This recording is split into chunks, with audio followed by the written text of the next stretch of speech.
کو بولتے ہیں، جو کہ نقصان ہے، قرضہ نہیں ہے۔ قرضہ اس لیے نہیں پڑتا کہ آپ نقصان کر چکے ہوتے ہیں۔ 100 ارب روپے کا نقصان تھا، آج اس کو 25 سال ہو گئے، 24 سال 25 سال ہو گئے۔ جب مشرف صاحب گئے تو پیپلز پارٹی کی حکومت آئی، انہوں نے کہا وہ جو تھی وہ آمریت کی حکومت تھی، ہم آئیں گے، ہم ٹھیک کر دیں گے، ہم دیکھیں آپ کو صحیح کر کے دکھا دیں۔ پیپلز پارٹی، مشرف صاحب 100 ارب روپے کا چھوڑ کے گئے تھے، جب پیپلز پارٹی گئی تو 500 ارب کا ہو گیا، 500 ارب کا ہو گیا۔ ہم نے کہا اچھا ٹھیک ہے۔ اس کے بعد مسلم لیگ نون کی حکومت آئی۔ مسلم لیگ نون کی حکومت نے سمجھا اور صحیح سمجھا کہ ہم ان سے زیادہ کمپیٹنٹ ہیں، ہم ان سے زیادہ اہل ہیں، اور یہ لوگ تو صحیح نہیں تھے، اور جو بھی جیسے بھی تھے ہم اس کو ٹھیک کر کے دکھائیں گے آپ کو، اور ہم ٹھیک کر دیں گے۔ مسلم لیگ نون آئی، اس نے کوشش کری۔ جب مسلم لیگ نون 5 سال بعد چھوڑ کے گئی تو وہ 500 ارب سے بڑھ کے 1100 ارب ہو گیا تھا۔ ہم چلے گئے، عمران خان صاحب آ گئے، انہوں نے کہا ظاہر ہے ہم تو زیادہ کمپیٹنٹ ہیں، ہمارے پاس 200 لوگ افلاطون کی ٹیم ہے، اور ہم تو ایمانداری کا وہ زیور پہن کے آئے ہیں۔ تو وہ انہوں نے ٹھیک کرنے کی کوشش کی، 4 سال خان صاحب نے لگائے ٹھیک کرنے کے لیے، 1100 سے بڑھ کے 2300 ہو گیا۔ اب شہباز شریف صاحب آئے، بولتے ہیں میں ٹھیک کر رہا ہوں۔ اب میں آپ کو یہ کیوں بتاؤں گا کہ 2300 سے بڑھ کے 2800 پہ ہو جائے گا، یہ آپ لوگوں کو بھی پتہ ہے۔ لیکن تو مقصد یہ ہے کہ جس طرح کام کرتے رہیں گے، اب میں آپ کو ایمانداری سے بتا رہا ہوں کہ بہت اچھے سمجھدار آدمی ہیں شہباز شریف صاحب، میں نے بہت قریب سے کام کیا ہے، اور میں آپ کو یہ بھی بتا رہا ہوں کہ جتنے حکومت میں لوگ ہوتے ہیں، تمام پارٹیز کے لوگ، وہ اچھے، زیادہ تر لوگ بہت اچھے شریف لوگ ہوتے ہیں، اور اہلیت کے اوپر بحث ہو سکتی ہے، لیکن ان کے اچھے لوگ ہوتے ہیں جو چاہتے ہیں کہ بہتری کریں۔ ایسا نہیں ہے کہ جو حکومت کے لوگ بیٹھتے ہیں تو یہ سوچتے ہیں کہ سرکولر ڈیٹ کم نہیں ہونا چاہیے، لیکن ان کو کام نہیں آتا، اور بی اسٹرکچر حکومت کا اس قسم کا غلط ہے، فاؤنڈیشن ہی غلط ہے۔ اگر ایک بلڈنگ کی فاؤنڈیشن ہی بنیاد ہی ٹیڑھی رکھی ہوئی تو سیدھی آپ کر نہیں سکتے، آپ جتنا بھی پلسٹر کر لیں آپ بلڈنگ کو سیدھا نہیں کر پائے۔ تو ہم بیسکلی جو ہے وہ مطلب ٹیڑھی بلڈنگ کو پلسٹر اور رنگ کر رہے ہیں اس امید میں کہ سیدھا کر سکیں، یہ ہو نہیں رہا ہے۔ سو یہ ایک دوسری گزارش آپ سے کرنی تھی۔ اس طرح آپ جو بھی مسئلہ اٹھا کے دیکھ لیں، آپ دیکھیں کہ پاکستان میں کوئی مسئلہ سالو نہیں کیا۔ میں آپ کو ایک اور بھی مسئلہ بتا دیتا ہوں کہ پاکستان میں تقریباً 6 کروڑ 50 لاکھ 6 کروڑ 40 لاکھ بچے ایسے ہیں جو کہ اسکول میں ہونے چاہیے، اسکول گوئنگ ایج 5 سال سے لے کر 16 سال کی عمر تک، 5 سال سے لے کے 16 سال تک کی عمر کے 6 کروڑ 50 لاکھ بچے ہیں۔ Thank you. اب یہ 6 کروڑ 50 لاکھ بچوں میں ورلڈ بینک کا اسٹیمیٹ پچھلے سال کا یہ تھا کہ 2 کروڑ 30 لاکھ بچے اسکول میں ہی نہیں ہیں، تو اب 4 کروڑ 20 لاکھ بچے رہ گئے۔ اس کے بعد اس سال ایسٹیمیٹ یہ ہے کہ یہ جب سندھ میں فلڈز آئیں تو کم از کم 20 لاکھ بچے اور اسکول سے نکل گئے ہیں،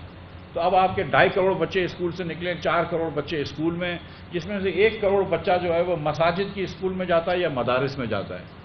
اب ہم یہاں سب بیٹھے ہوئے ہیں، ہم یہ جانتے ہیں کہ مدارس میں جو بچے جاتے ہیں وہ اس لیے نہیں جاتے کہ ان کے والدین جو ہیں وہ کچھ زیادہ مذہبی ہیں اور وہ چاہتے ہیں کہ ان کے بچے جو ہیں وہ علماء کرام بن جائیں۔ وہ مساجد میں اس لیے جاتے ہیں کہ ان کے والدین کے پاس، مدارس میں اس لیے جاتے ہیں کہ ان کے والدین کے پاس پیسے نہیں ہوتے وہ بچے کو وہ کرنے کا، تو وہ بچوں کو بورڈنگ اینڈ لاجنگ فری ہوتی ہے، کھانا پینا اور رہنا فری ہوتا ہے، تو بچوں کو ادھر چھوڑ دیتے ہیں۔ اور پھر تو ان مدارس سے جو بچے نکلتے ہیں اور ان کا بھی کریکولم ایسا ہے کہ ان کو ہم ایسی کوئی ہنر یا اسکل نہیں دیتے عموماً مدارس میں کہ جن سے ان کو کوئی نوکری مل سکے۔ تو آپ کے 3.5 کروڑ بچے جو ہیں وہ ایسے نکل رہے ہیں کہ جن کو آپ نے اس دنیا کے لیے تیار نہیں کیا، اور باقی 3 کروڑ بچے ایسے ہیں کہ جو چلو اسکولوں میں جاتے ہیں۔ اب میں آپ کو یقین دلا سکتا ہوں کہ آپ دنیا کے بہترین معیشت دان کو بلا لیں، کسی کو بلا لیں، اگر آدھے بچے ہمارے اسکول نہیں جا رہے، آدھے بچے اسکول سے باہر ہیں، تو آپ دنیا کی کوئی معاشی پالیسی نہیں لکھ سکتے کہ جس سے ملک ترقی کر جائے اگر آپ کے آدھے بچے اسکول میں نہ ہوں، یہ ہو ہی نہیں سکتا۔ لیکن ایک پاکستان کی بات کیوں کر رہا ہوں کہ جب آپ نوکری کی بات کرتے ہیں نا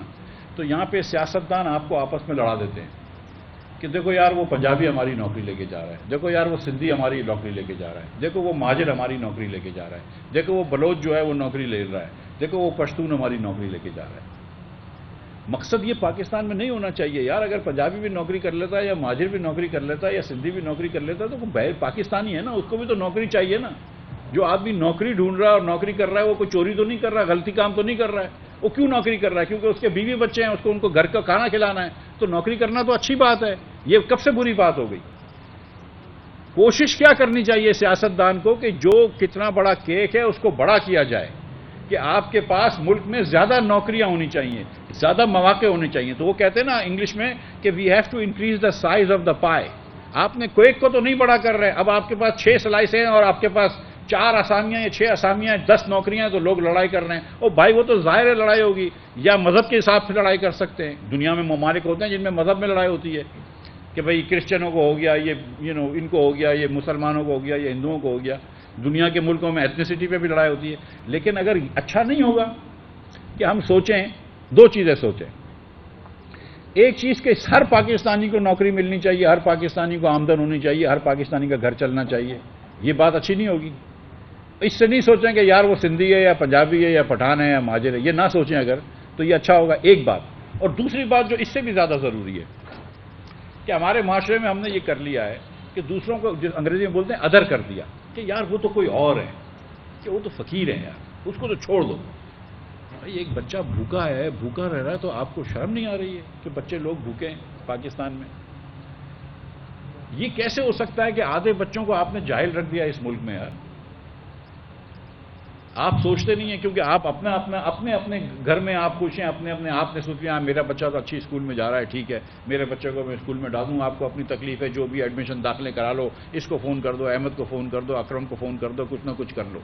لیکن آپ سوچیں تو صحیح کہ ایز اے پاکستانی کے آدھے بچے آپ کے ملک کے اندر جو ہے وہ اسکول نہیں جا رہے، تو اگر آپ ایز ون نیشن ہو کے سوچیں گے کہ یہ میرا پاکستانی بچہ ہے، یہ کسی اور کا بیٹا ہے لیکن میرا بچہ ہے، چاہے وہ دادو میں رہتا ہو یا کراچی میں رہتا ہو یا لاہور میں رہتا ہو یا پشاور میں رہتا ہو، وہ میرا بچہ ہے جو کہ اسکول نہیں جا رہا۔